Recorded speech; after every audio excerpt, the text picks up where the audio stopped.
Bon, mes amis, on est aujourd'hui le jour de Pourim, on est mardi, au lieu de faire le cours mercredi, parce que demain à Jérusalem c'est Pourim, donc c'est impossible de faire cours, mais on fait cours aujourd'hui. Et on va commencer par une chanson, d'accord? Ok? Oui. Une chanson tunisienne. Ne sens-tu pas claquer tes doigts et la Torah monter en toi, monter en toi? Et avant que le feu soit mort, le feu soit mort, il faut faire tes chouvas, chouvas, chouvas, chouvas, chouvas. Ne sens-tu pas claquer tes doigts et la Torah monter en toi, monter en toi? Et avant que le feu soit mort, le feu soit mort, il faut faire tes chouvas, chouvas, chouvas, chouvas, chouvas. Bon. Le vent d'or. Alors, aujourd'hui, on va parler du veau d'or. D'accord? Et justement, je viens de faire un cours ce matin.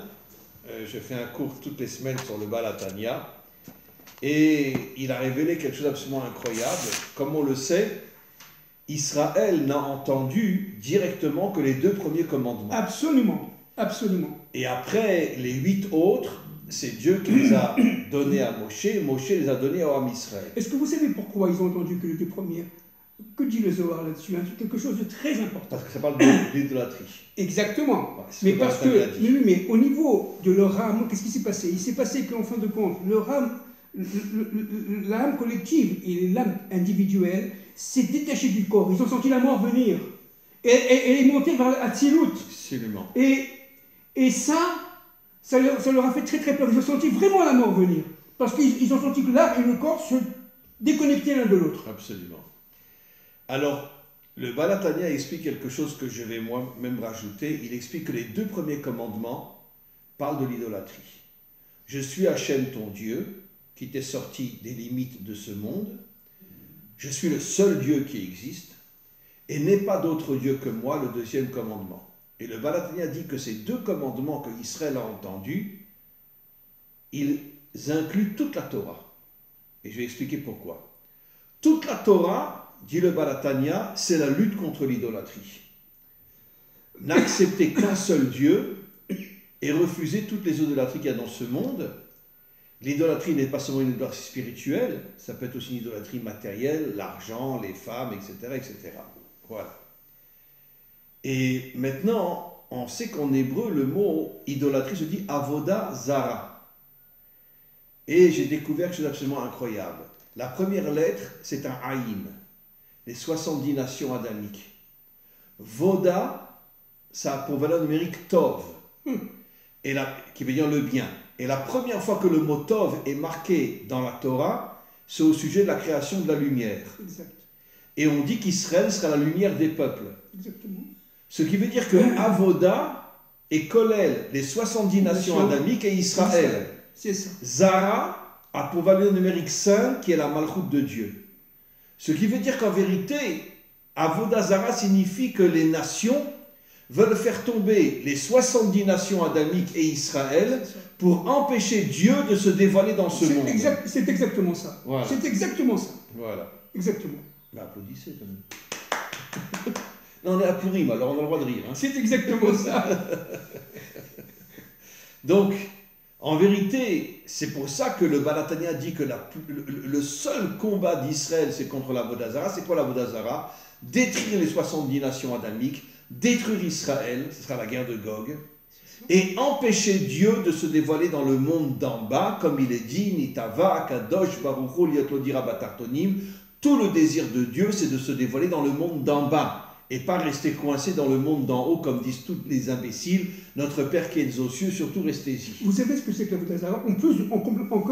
En complémentarité de ce que vous avez dit. Allez-y. La Vodazara, c'est tout simplement vivre sans Dieu, avec des intermédiaires. Absolument. C'est-à-dire, tout simplement, si j'ai envie d'aller au restaurant, je vais au restaurant. Je ne me pose pas la question est-ce que Dieu veut, est-ce que... Enfin, c'est bon, rien. D'accord. C'est-à-dire, en fin de compte, les restaurants sont on rentre dans le monde du plaisir sans comprendre le plan secret qui est derrière tout cela. On vit dans l'extériorité de la vie, dans l'extériorité de notre monde. Et on n'arrive pas à faire le lien, comme on le dit toujours, entre l'intériorité et l'extériorité. C'est ça la forme la plus subtile de la Vodazara. Donc aujourd'hui, L'Avodah Zara est partout dans le monde. À partir chez les religieux et chez les laïcs. Bien sûr, à partir du moment où votre vie de tous les jours n'est pas intégrée dans le plan d'ensemble divin, n'est pas intégrée dans le plan d'ensemble. Plus fort. Oui, mais pas si fort. Je baisse le ton. N'est pas intégré dans... Bon, c'est pourri, on peut rigoler un peu. Mais on a le droit, c'est pourri. Voilà.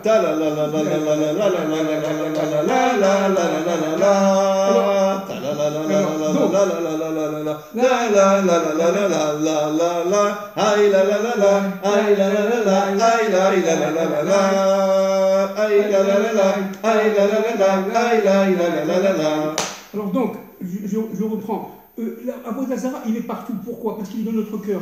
On n'est pas capable de faire le lien entre notre cœur et notre pensée. Voilà. Et c'est ça le problème. Et donc on vit véritablement... Parce que le cœur tombe dans toutes les saletés de ce monde. Voilà. On vit véritablement dans le monde des passions, dans le monde du plaisir, dans le monde des fantasmes. Oui. Et tout cela, c'est de l'Avodah Zara. Parce qu'on ne met pas Dieu dans notre vie de tous les jours. L'argent, les femmes, la corruption, c'est pire encore que l'Avodah Zara religieuse. C'est ça. Bien sûr. C'est ça. Aujourd'hui, 99% des hommes ne vivent que pour le fric, la débauche et la corruption. C'est ça. Voilà. Sans parler des dirigeants, eux, c'est les pires. C'est ça. Donc tout le travail, si vous voulez, du Mashiach, c'est de faire prendre conscience à l'humanité qui descend d'Adam Rishon et de Chava, que en fait Dieu est de retrouver les premières tables. Exactement. Dieu est en nous.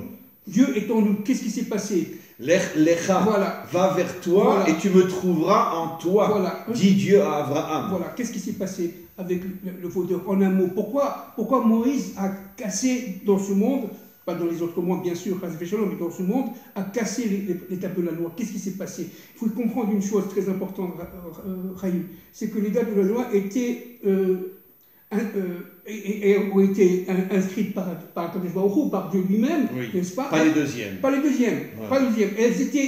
Elles avaient deux faces. Vous voyez? Absolument. Elles avaient deux faces. Une face intérieure, une face extérieure. Et d'ailleurs, nos maîtres nous disent que les premières tables sont cachées dans l'intériorité des deuxièmes. C'est exactement ce que j'allais dire. Et qu'il y a très peu d'hommes qui arrivent à se connecter à l'intériorité des deuxièmes tables. C'est exactement, Chaim, ce que j'allais dire. C'est-à-dire qu'en fin de compte, qu'est-ce que ça veut dire la brisure? Des frères. Qu'est-ce que ça veut dire la brisure? La brisure, c'est la séparation des deux tables. Voilà, exactement. Vous comprenez? C'est-à-dire que qu'est-ce qui s'est passé? Il s'est passé qu'en fin de compte, les secondes tables de la loi correspondent à l'histoire entre guillemets, du tikkun, de la réparation de la faute d'Adam Rishon, elles se sont déconnectées de leur intériorité.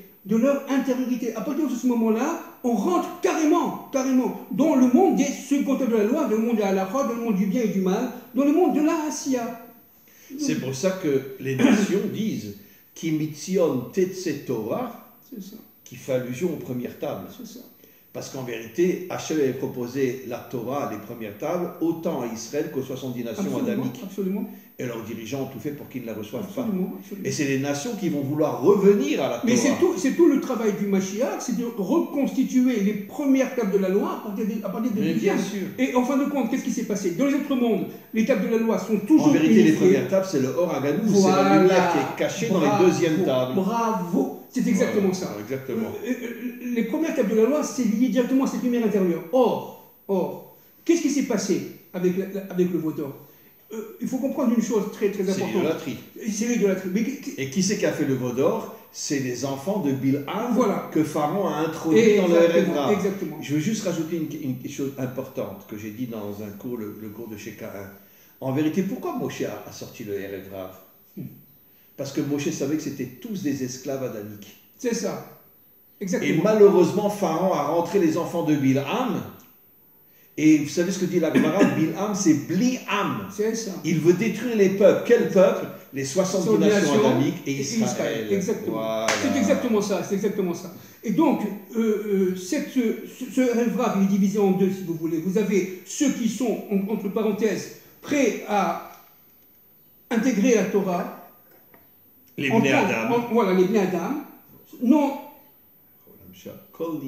Amen. Non descendants d'Abraham, d'Isaac et de Jacob. Mais vous avez aussi les brigands qui, eux, n'ont aucun souci de détruire Eh bien, malheureusement, le Zohar dit que le Erev Rav, les Bnei Adam, ont complètement disparu, et aujourd'hui, le Erev Rav, c'est Amalek. C'est ça, c'est ça. C'est pour ça que les forces d'Amalek ont pénétré l'âme du Erev Rav progressivement dans le temps Pour le détruire entièrement. Mais heureusement, il y a plein de Bnei Adam partout dans le monde. C'est ça.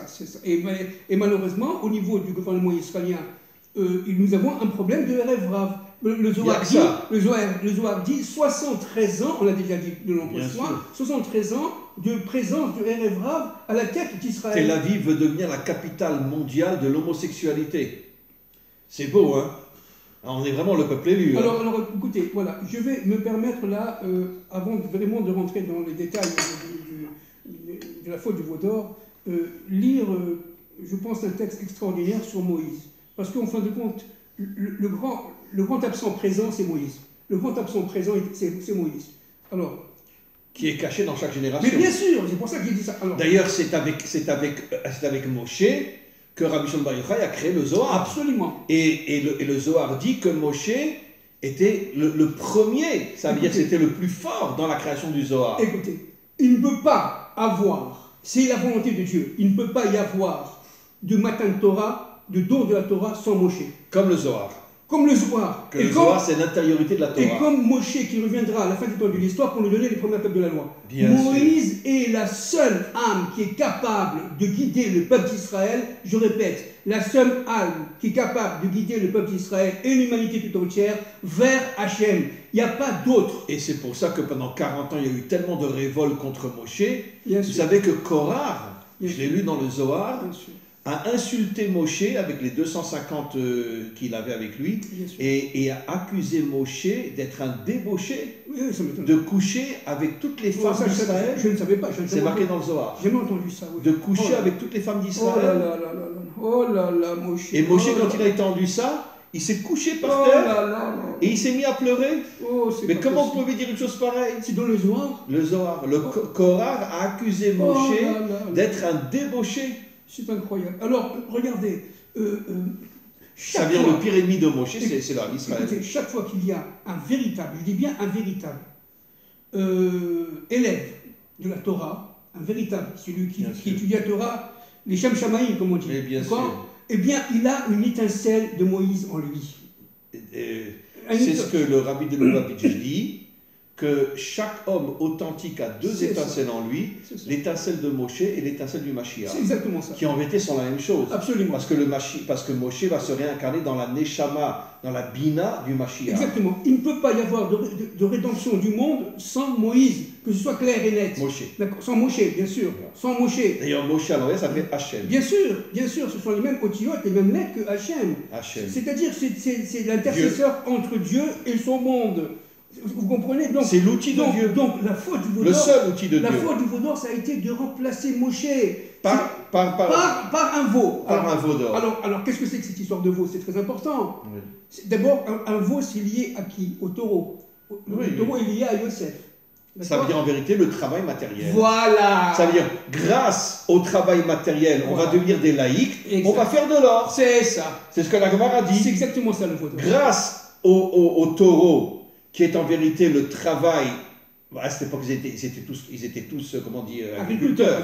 On va gagner de l'or. C'est ça. Et on s'en fout de Dieu. On va avoir beaucoup de troupeaux, etc. Voilà. Laissons tomber Dieu, on va travailler. Exactement. C'est ça le veau d'or. Mais c'est le plan d'Adam Rishon, après la faute. Et bien sûr. Il a été déconnecté de la source première. Bien sûr. Donc, ce qui s'est passé, c'est quelque chose d'effroyable. Pourquoi? Parce que, en fait, comprenons bien ce qui s'est passé. Ils ont perçu, pendant les 10 commandements, à la réception de la Torah, les 10 commandements, ils ont perçu la lumière. Bien sûr. Cette lumière était trop forte pour eux. C'était la lumière cachée qui se dévoilait. Voilà. Dans les 10 tables, dans les premières tables. Elle s'est dévoilée d'abord au niveau de la Hatzilut, avec Adam Rishon, jusqu'au monde Asiya. Et qu'est-ce qui s'est passé? Dans le monde de l'Asiya, ils ont perçu cette lumière incroyable, cette lumière primordiale, qu'on appelle nous le Or HaGanuz, et qu'à partir de ce moment-là, ils se sont crus capables de vivre sans Moshe. Et qu'est-ce qui est sorti? Il s'est sorti un veau, rien du tout. Ça veut dire tout simplement une Torah, on dit mésouillard, comment on dit artificielle. Monteuse. Une Torah manipulée. Manipulée. C'est les deuxièmes tables. Exact. Oui, mais manipulée parce que tout simplement, ils ont refusé, ils n'ont pas compris qu'il fallait des milliers d'années, des 40 ans minimum pour un être humain de commencer à comprendre un peu la Torah. La Torah ne s'acquiert pas comme ça. Mais la Torah, elle est complètement au-dessus de notre tête. Exactement. La Torah, c'est un travail assidu au jour le jour. Bien sûr. Mais c'est pas parce qu'on a vu à un moment donné de notre vie ce Or Adanus que ça y est, on va remplacer Moshe. C'est pas possible. Mais non, parce que Moshe, c'est vraiment, on pourrait dire, c'est le shoutaf d'Hachem. C'est l'associé d'Hachem. C'est marqué dans la Gemara que le plus haut niveau d'association entre Dieu et l'homme, c'est la shoutafout, l'association. Ça veut dire que chacun a son travail à faire. Et Dieu ne fera pas ton travail, et toi tu ne feras pas le travail de Dieu. Et quel est le travail de l'homme? De purifier ce monde. Le veau d'or, c'est ce que Moshe a fait. Absolument. Le veau d'or, ça a été en fin de compte de vouloir remplacer, non pas Hachem, parce que pas non, du tout, mais Moshe. Mais bien sûr. Moshe part en tout simplement un intermédiaire. Ça veut dire on ne veut plus de toi en tant qu'homme spirituel, on veut travailler la terre et fais-nous la paix. Avec une Torah qui vient de nous. Voilà. Vous comprenez? C'est-à-dire que c'est quelque chose de terrifiant ce qui s'est passé. Les deuxièmes tables, ils ont voulu les deuxièmes tables. C'est une grave faute. Les deuxièmes tables nous ont protégés. Vous savez que le Zohar dit que les premières tables étaient au niveau de la Bina. Bien sûr. Et si on les avait reçues, on ne serait jamais parti en exil et aucun peuple n'aurait pu nous dominer. Attendez. On est aujourd'hui le jour de Purim. Oui. D'accord? Sachez qu'il y a à Purim une force grâce au couple Esther et Mordechai. Oui. Il y a une force incroyable, cette force-là, cette lumière-là, qui vient de Hatzilut et qui descend le jour de Purim dans notre monde, dans le monde de la Sia. Bravo. C'est pour ça que cette force-là qui est là, il faut absolument l'attraper. Esther, Aleph, Mordechai même, M, Bina. C'est ça. La force de la Bina qui descend dans la Malchout. Exactement. C'est exactement ça. Voilà. C'est-à-dire que, en fait, ce jour de Purim est un jour non seulement grandiose, faste. Mais nos maîtres nous disent que les deux fêtes qui seront éternelles seront Purim et Hanouka. Est-ce que vous savez que Et si vous prenez Purim et Hanouka, Péchet, ça fait 88. 88, 8 et 8, 16. 6 et 1, 7. La Malchout. On a déjà Purim et Hanouka, c'est la Malchout. Absolument. Est-ce que vous savez que Purim, c'est plus important que Kippour? Mais nos maîtres le disent. Voilà. Pourquoi? Parce qu'il y avait des combattants. Exactement. Les Kohanim qui étaient tout en haut, qui sont descendus en bas. Mordechai qui était dans le Sanhédrin, qui est le seul qui a refusé de se présenter devant Haman. C'était des guerriers, des vrais guerriers. C'est la Malchout. Kippour comme pour. Voilà. Vous comprenez? Kippour comme Purim. Comme Purim. Voilà, c'est ça. Voilà. D'accord? Donc, revenons un peu 2 minutes à ce personnage incroyable. À partir du Rav, évidemment, notre maître, Léon Ashkenazi, Manitou, dans Kitzion, tome 2, page 139 et suivante. Alors, je vais faire un petit résumé parce que c'est assez long, mais c'est très important. Le nom de Moïse évoque en premier lieu l'homme qui a reçu la révélation de la loi, dit notre maître, et l'a transmise à Israël. En cela, son titre est celui de maître, Moshe Rabbeinu. C'est le seul qui est capable de transmettre la Torah, on l'a dit tout à l'heure. N'oublions pas que beaucoup de Tanaïm ne portaient pas le nom de Rav. Abaye, Rava, beaucoup de Tanaïm ne voulaient pas s'appeler Rav. Absolument. Comme tous les tarés aujourd'hui, qui s'appellent Rav. Absolument. Recevoir la révélation, c'est ça la mission de Moshe, recevoir la révélation et la transmettre implique un double génie, une double compétence, et c'est en Moïse qu'elle se trouve réunie.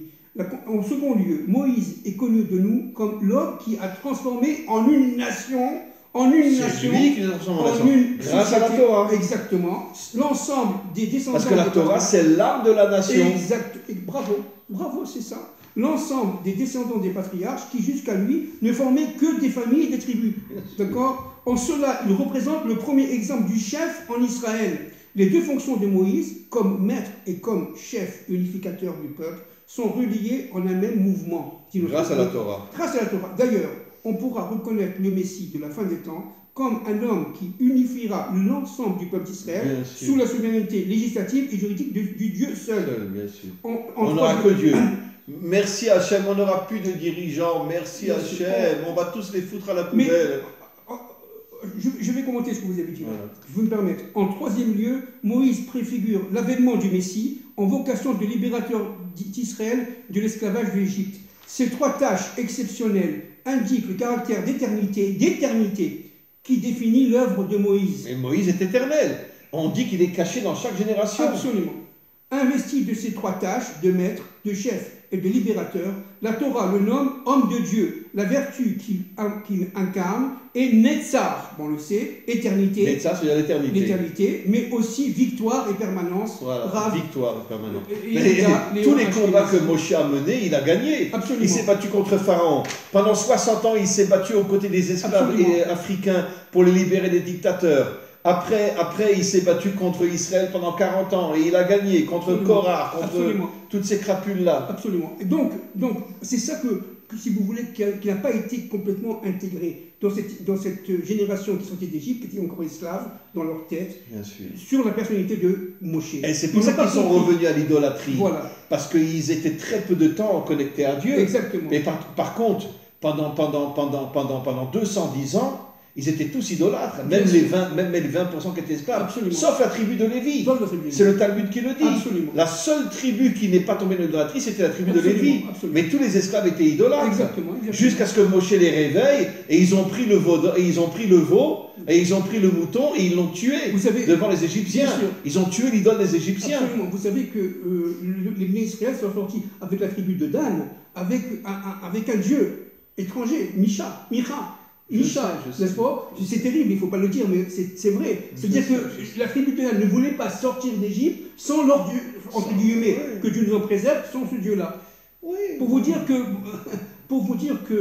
en fait, ils étaient trop proches de l'Égypte dans leur tête pour pouvoir accepter. Ils étaient tombés dans l'idolâtrie. Exactement, pour pouvoir accepter un homme d'une ampleur éternel comme Moïse. Mais bien sûr. Donc, il a fallu tout simplement séparer les tables de la loi en deux, et de manière à ce que les premières tables deviennent complètement cachées derrière les secondes, bien sûr. Et pour révéler, en fait, à partir des secondes, les premières, à la fin des temps de l'histoire. À partir des secondes... Moshe va faire sortir les premières tables, les deuxièmes tables, et on n'aura que les premières tables qui sont au niveau de la Bina. Et il va réparer le Yud qui a été endommagé par la faute de la Marichon. Le Yud d'en bas dans le Aleph, d'accord? On l'a déjà dit de nombreuses fois. Oui, la Malchut. La Malchut. Parce que le Yud d'en haut, c'est la Bina. C'est ça. Le Vav veut attacher la Bina et la Malchut. Mais la Malchut d'en bas, d'ailleurs, Yehudi, c'est quoi? Yud et Vav. Dalet Yud. Exact. Dalet Yud, ça veut dire que le E de la Malchut est cassé. Exactement. Le E de la Malchut est cassé. C'est pour ça qu'on ne doit plus s'appeler Yehudi quand on est en Israël. On doit s'appeler Ivri. Yehudi, c'est un nom galoutique, c'est la Malchut qui est cassée. Exactement. C'est pour ça qu'on nous a assassinés pendant 3000 ans. Exactement. Parce qu'on n'avait plus de Malchut. Maintenant, Rahim, comment réparer cette faute? Bon, de toute façon, cette faute, elle a été, disons, entre parenthèses, couverte, acceptée, par Hachem. Quand Moshe est revenu, il a pris la tribu de Lévi et il a tué 3000 personnes. 3000 personnes, entre parenthèses. Qu'est-ce qui s'est passé? Il s'est passé que Moshe, d'abord il a fait boire le veau. Pour tuer les gens. Pour tuer les gens, n'est-ce pas? Comme Isha Sota. Hein, comme la Sota. Comme la Sota. Et cela, ils ne voulaient pas le faire parce qu'ils allaient être, à cause de cela, démasqués. Bien et sûr. donc il y a eu un combat déjà, un premier combat, parce qu'ils ne voulaient pas prendre cette eau où il y avait les cendres du veau d'or. Parce que le veau d'or a été évidemment sous forme de cendre. Oui, il l'a cassé complètement. Voilà. Il l'a fait tomber en cendre. Il l'a cassé, il a brûlé, il a fait tomber en cendre. Et donc, ils ont bu. Mais ce qui est incroyable, c'est que, en fin de compte, pourquoi Moshe était très en colère? Parce qu'en fin de compte, si vous réfléchissez, Chaim, 3000 morts sur 600 000 hommes, c'est quoi? C'est 5%. C'est 5%. C'est-à-dire qu'en fin de compte... Il n'a pas voulu tuer tout le monde. Voilà. Parce qu'en vérité, la majorité des Juifs ont tourné devant le veau d'or, ils sont posternés devant lui. Exactement. Mais il a tué que les chefs qui les ont fait tomber. C'est exactement. Parce que Moshe avait compris qu'au niveau du cœur de chacun, ils étaient en fait proches du monde égyptien. Ils n'avaient pas encore sorti. C'était trop tôt. Sortis de l'idolâtrie. On n'avait pas encore reçu la Torah. Absolument. Absolument. Et donc, ce qui est fondamental de saisir à ce niveau-là. C'est qu'en fin de compte, Moshe, grâce à cette eau-là, qu'est-ce qu'elle a fait? Vous savez ce qu'elle a fait, cette eau-là? Elle a dévoilé, exactement, elle a dévoilé l'intégrité de l'être. L'intégrité de l'être. Et là, Moshe a vu exactement qui était le vrai fauteur. Mais bien sûr. Il a compris. Bien sûr. Bah, comme la Sota. Et voilà, il a pris la tribu de Lévi, il a demandé, et évidemment les Lévi qui sont fidèles à Hachem, ils ont tué malheureusement 3000 personnes. 3000 personnes. Et donc, non, pas malheureusement. Non, quand je dis malheureusement. C'était les chefs qui ont fait tomber Israël. Non, je suis d'accord, je retire le mot malheureusement. Heureusement. Oui, je veux dire, vous avez raison. Maintenant, qu'est-ce qui s'est passé en fait après ça? Après ça, il s'est passé un point très très important. C'est la tchouva. Le peuple a fait énormément de tchouva. Il a compris, il a déchiré ses vêtements. Avant la Cohen, il a déchiré ses vêtements, il a mis de la sang sur sa tête, etc. Ils ont fait tchouva. Grâce à cette tchouva-là, il y aura la tchouva de l'humanité de la fin des temps. Vous comprenez? Des 70 nations adamiques et d'Israël. Exactement. C'est ça qui va sauver le monde. C'est la tchouva, le retour vers Dieu de... Mais vous savez combien de Bnei Adam font tchouva aujourd'hui? Ben oui, mais bien sûr. Vous savez combien de Bnei Adam mangent kasher aujourd'hui? Mais parce que c'est le moment. Combien de Bnei Adam se circoncient aujourd'hui? Parce qu'ils ne veulent pas devenir juifs. Hein. Oui, bien sûr. Ils veulent rester Bnei Adam. Bien sûr. Mais les deux mitzvot les plus importantes, la cacheroute et la circoncision pour ne pas tomber dans la débauche, la cacheroute pour ne pas recevoir des énergies négatives dans leur corps et détruire leur âme. Bien sûr. Et j'ai parmi mes élèves des centaines de gens qui mangent kasher. Alors, comment se réparer? Alors, se réparer par la tchouva, c'est évident, et le peuple d'Israël de cette époque-là a fait tchouva complètement, puisque véritablement, Dieu a accepté la tchouva du peuple d'Israël. D'accord? Donc, à Yom Kippour, ils ont reçu les sous-comptables de la loi. Mais surtout, il fallait intégrer deux choses très importantes. Le Maratit HaShekel et le temple. Et le Mishkan. Revenir au Mishkan. Exactement. Alors, qu'est-ce que c'est que le Maratit HaShekel? En un mot, parce que c'est énorme, il faut comprendre que le Zohar en parle beaucoup. Qu'est-ce que c'est que ça? Maratit HaShekel, ça veut dire le demi-shekel. Ça veut dire que ça représente l'homme qui doit s'unir à Dieu. Exactement. Alors, qu'est-ce qu'il y a? Il y a avant de venir dans ce monde, le Zohar dit que l'âme était une. D'accord? Le fait de descendre dans ce monde... Vous savez ce que veut dire le mot shekel qu'on a aujourd'hui? Oui. Shin, shalom, kuf, keter, lamed, malchut. Oui. La paix entre le keter et la malchut. Keter, malchut au niveau de la délivrance. Mais bien sûr, vous savez qu'est-ce que c'est que le shekel au niveau de la gématria, de la valeur numérique, c'est lié directement à la... 430. Au niveau de Nefesh. 430, c'est quoi? C'est le même. 70 et 70 nations adamiques. Le shekel et Nefesh, ça veut dire l'âme animale, ont la même gamatria, la même valeur numérique, vous vous rendez compte? L'âme animale, lorsqu'elle est connectée à la divine, alors, qu'est-ce qu'elle est purifiée. Alors qu'est-ce qui s'est passé? Donnez-moi une minute, je vais essayer d'expliquer ça. Vous avez l'âme qui est unique, donc le shekel qui est plein dans les autres mondes. Il descend, et il y a séparation des deux âmes. Il y a une âme qui reste en haut, le Nefesh Elion reste en haut, et le Nefesh Atarton en bas, d'en bas. Il reste en bas. En vérité, le Keter c'est Dieu et la Malchut c'est l'homme. Bien sûr. Donc c'est le Shalom, l'unité entre Dieu et l'homme. C'est ça le shekel. C'est ça, c'est exactement ça. Alors, qu'est-ce qui se passe? C'est quand le shekel d'en bas, ça veut dire l'âme animale d'en bas, n'est-ce pas? Le Nefesh d'en bas, faute. Il va se déconnecter sans le savoir avec le shekel d'en haut. Absolument. D'accord? Et à partir de ce moment-là, si la faute est incommensurablement grave et irrémédiable, alors quand l'homme remonte en haut, il ne retrouve plus son shekel d'en haut. Bien sûr. Et il erre dans les mondes supérieurs sans avoir son âme sœur. Qu'est-ce que c'est que le shekel? C'est le couple. C'est le couple, l'homme et la femme. Évidemment. Donc, Maratit HaShekel, puisque la femme c'est la Malchut, voilà. Et l'homme c'est le... Non, la femme c'est le Keter. Non, en vérité, dans le shekel, il y a la femme d'en haut, la Bina, et la femme d'en bas, la Malchut. Exactement. Voilà. C'est exactement ça. C'est pour ça que Jacob a épousé Léa, la Bina, et Rachel, la Malchut. C'est exactement ça. Voilà. Pour faire l'unité, lui il était le Vav, il était Tiferet, entre la Bina et la Malchut. C'est pour ça que, en fin de compte, le shekel plein, c'est le shekel. C'est magnifique qu'on a encore le shekel aujourd'hui. Voilà, bien sûr. Ça fait allusion à des choses incroyables. Évidemment, Or, le shekel plein, c'est le shekel du Mashiach. C'est-à-dire du temps du Mashiach, où les couples seront réunis. Exactement. Pour l'instant, c'est que Khatsi shekel. Exactement. Mais au moment de la délivrance, c'est le shekel entier. C'est Dieu et l'homme. C'est ça. C'est pour ça qu'il est absolument fondamental de donner jusqu'à Purim ce marachit On le donne ce soir. On le donne ce soir pour pouvoir faire le lien. Comme par hasard, aujourd'hui c'est 26. C'est 26 shekels, c'est Yud Kevavke, n'est-ce pas? Oui. La Gematria du Vanke. Et donc il va y avoir là-dedans, excusez-moi,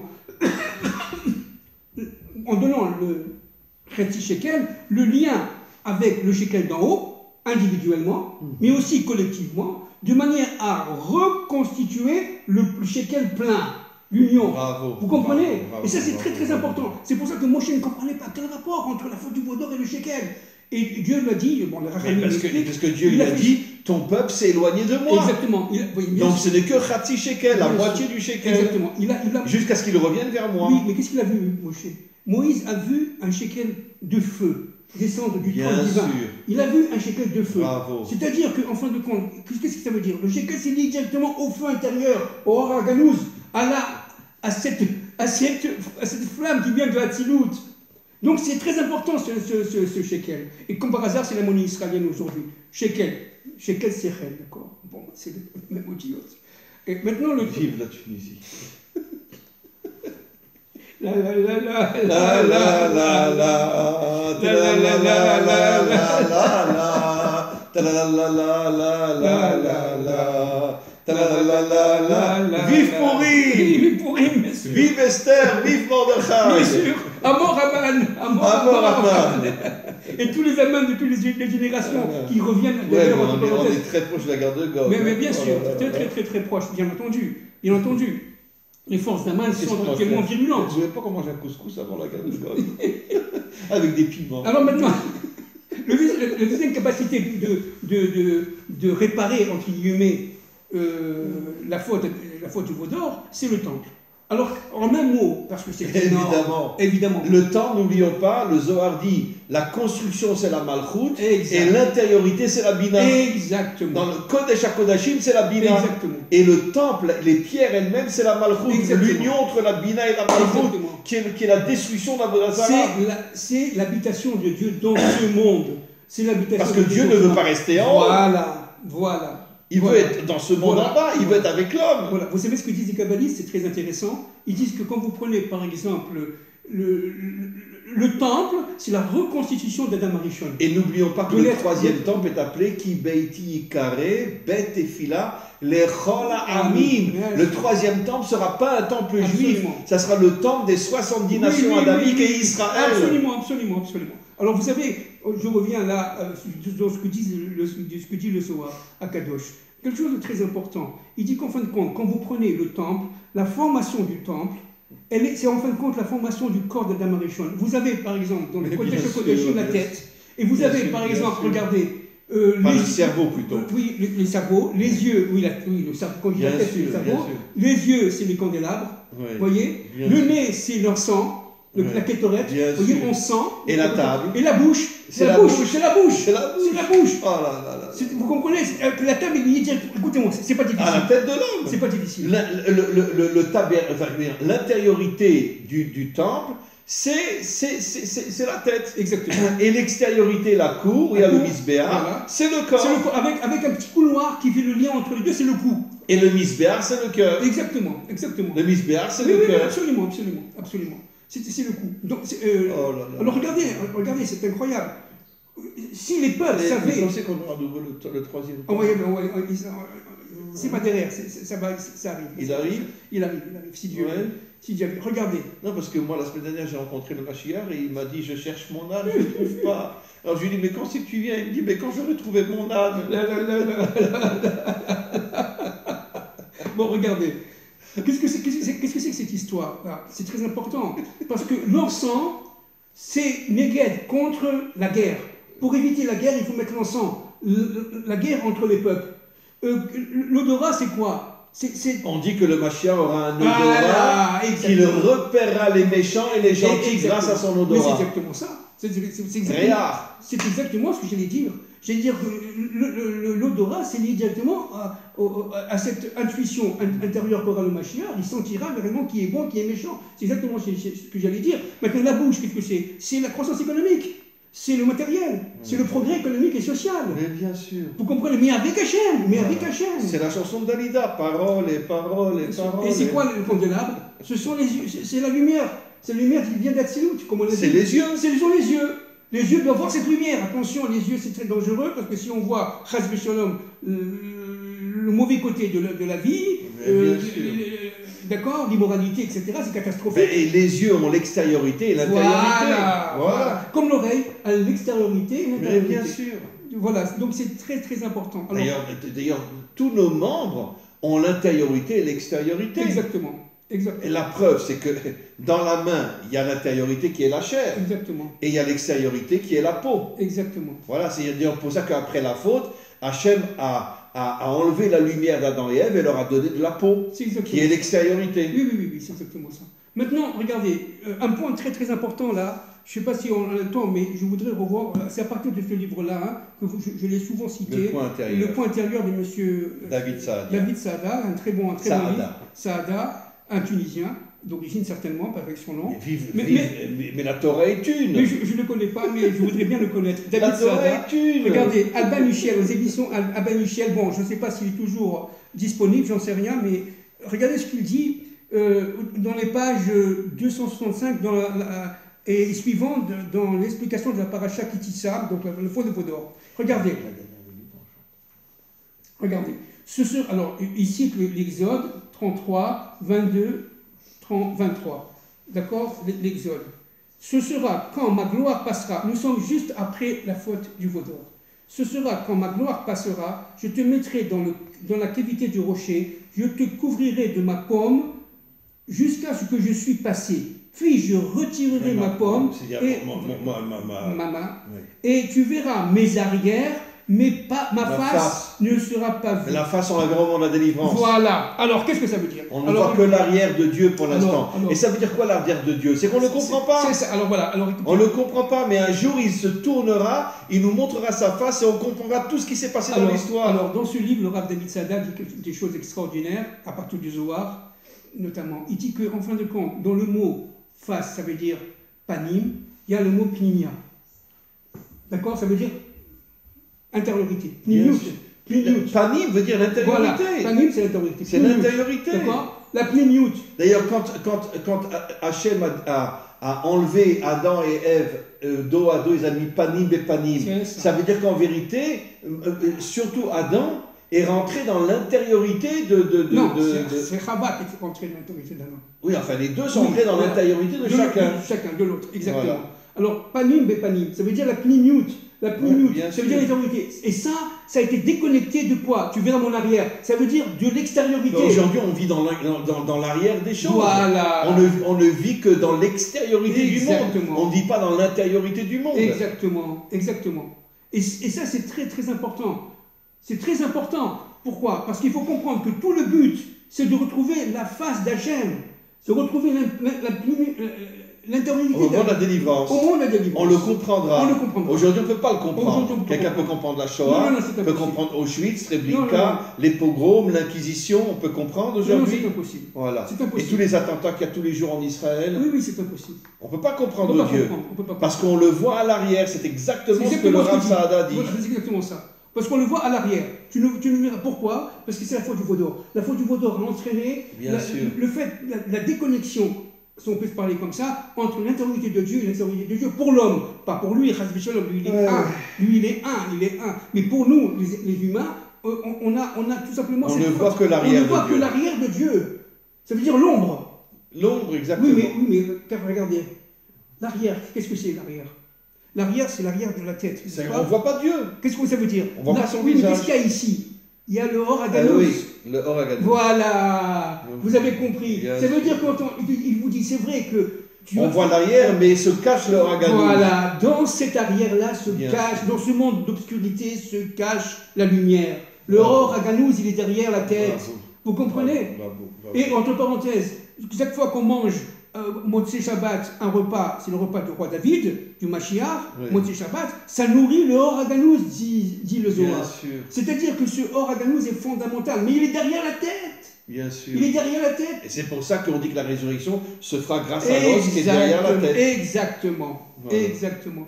C'est-à-dire qu'en fin de compte, en conclusion, premièrement, nous sommes en plein veau d'or. Le monde entier est en plein veau d'or. Mais évidemment. D'accord? Donc, nous sommes, si vous voulez, dans l'extériorité des choses. C'est quoi le veau d'or? Faire du fric C'est avec ça. le travail, et c'est tout. Ne pas mettre Dieu dans sa vie. C'est Voilà. ça le veau d'or. Ne pas mettre Dieu dans sa vie. Voilà, Dieu reste à l'église, reste Voilà. à la synagogue et Voilà. fout-nous la paix. Voilà, exactement. Voilà. Je viendrai te voir le Shabbat, je viendrai te voir le dimanche, mais toute la semaine, je ne veux pas te voir. Ça, c'est exactement ça. C'est Voilà, ça. exactement. Ça, c'est une première chose. Une deuxième chose très importante, grâce à la tchouva biblique de cette époque-là, il y aura la tchouva de l'humanité de Mais la bien de sûr, la fin des temps. bien sûr. Et ça, Vous c'est savez très que le important. Zohar dit que des centaines de milliers de laïcs juifs feront teshuva? Oui, bien sûr. Voilà. Mais bien sûr, bien sûr. Troisième chose, ce fameux Marasit HaShekel. Il faut absolument faire en sorte que ce Marasit HaShekel devienne Shekel Shekel. plein. Shekel Dieu plein. et l'homme. Dieu et l'homme. Voilà. L'homme et la femme. Vous comprenez? Exactement. Ce monde est le monde. Parce que qu'est-ce qu'on dit quand Comme le avant. couple marche? Voilà. Dieu se dévoile dans le couple. Exactement. C'est l'union entre l'homme et la femme, entre tout simplement ce monde. Dieu ne se et l'autre trouve monde. que dans un couple qui réussit. Absolument. Voilà. Absolument. Bon, comme Absolument. c'est pourri, on peut chanter un petit peu. Allez, 1, 2, Deux, 3. La la la la La la la la. la la la. La la la la la la la. La la la la la la la la.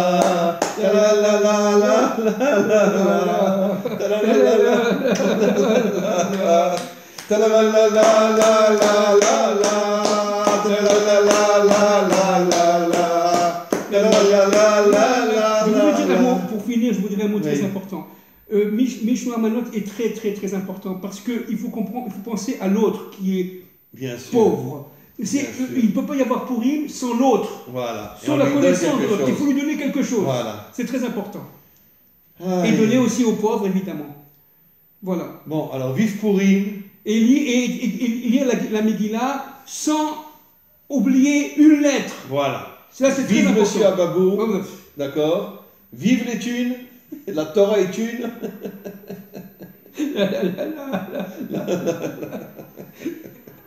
Bon, on est joyeux aujourd'hui, c'est Pourim. Baruch Hashem, Baruch Hashem, Voilà. Baruch Hashem, Allez, c'était exceptionnel, une fois de plus. Baruch Hashem. Et grâce à Dieu, merci Hachem de faire rentrer dans notre bouche tes mots qui nous permettent de faire des cours exceptionnels. Merci beaucoup. Vous pleurez? Non, je suis heureux. Purim. Ta-la-la-la-la-la.